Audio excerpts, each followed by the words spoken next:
Dear students, बहुपद chapter के बारे में हम थोड़ा सा डिस्कशन करेंगे। इसमें दिया गया है द्विघातीय बहुपद। द्विघातीय बहुपद का ये स्टैंडर्ड फार्मूला है, फार्मूला का स्टैंडर्ड फॉर्म है।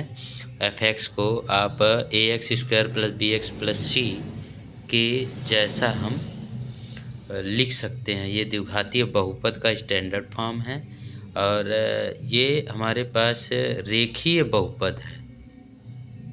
द्विघातीय बहुपद मतलब इसमें चर की अधिकतम घात 2 है। रेखीय बहुपद मतलब इसमें चर की अधिकतम घात 1 है। इसके बाद हमारे पास दिया है ग्राफ से बहुपद के शून्यक ज्ञात करना। जैसे हमारे पास ये x अक्ष है, हमारे पास ये x अक्ष है, ये y अक्ष है। ये जो वक्र खींचा गया है, ये x अक्ष को कहीं पे भी कट नहीं कर रहा है। x अक्ष पर अगर किसी बिंदु पर कट करता तो हम कहते कि इसका शून्यक है। ये x अक्ष को नहीं काटता है, इसलिए इसका शून्यक नहीं है, इसमें कोई शून्यक नहीं है। और ये जो वक्र दिया गया है, इस वक्र में x और y अक्ष जो खींचा गया है, तो हम देख रहे हैं कि जो हमारा वक्र है ये x अक्ष को यहाँ पर कट कर रहा है और यहाँ पे कट कर रहा है। तो दो बिंदुओं पर x अक्ष को काट रहा है, इसलिए इसके शून्यक 2 हैं, इसके 2 शून्यक हैं। इसी तरह से अगर हम इस वक्र को ध्यान से देखें तो x अक्ष को सिर्फ इस बिंदु पर कट कर रहा है, तो ग्राफ x अक्ष को एक बार स्पर्श करता है, इसलिए इसका एक ही शून्यक होगा।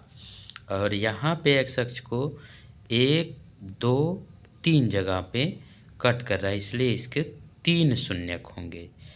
इस तरह का पेपर में क्वेश्चन पूछा गया है। इस तरह का वक्र अगर आपको क्वेश्चन में मिल जाए तो आप इसको कह सकते हैं कि इसके शून्यक ज्ञात हो सकता है। इसमें कोई शून्यक नहीं है, इसमें 2 शून्यक है, इसमें 1 शून्यक है और इसमें 3 शून्यक है। x अक्ष को वक्र जितने बिंदुओं पर कट करे उतने उसके शून्यक होते हैं। और हमारे पास अगर शून्यक अल्फा और बीटा हैं तो शून्यकों का योगफल -b/a, शून्यकों का गुणनफल c/a होता है।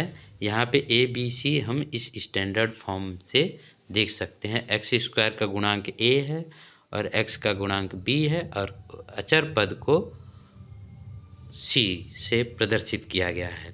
यहाँ पे हमें दिया गया है x चर के बहुपद px में x की उच्चतम घात ही बहुपद की घात कहलाती है। इसका मतलब कोई भी बहुपद दिया रहेगा, उसकी जो अधिकतम घात होगी उसी को हम बहुपद की घात कहेंगे।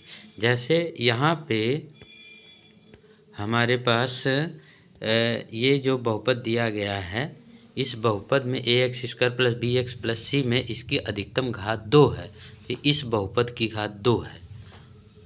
इसी तरह से कोई भी बहुपद दिया जाए ax³ + bx² + cx, ये कोई बहुपद दिया है, इसमें अधिकतम घात इसकी 2 है, इसलिए इस बहुपद की घात क्या हो जाएगी, इस बहुपद की घात 3 हो जाएगी।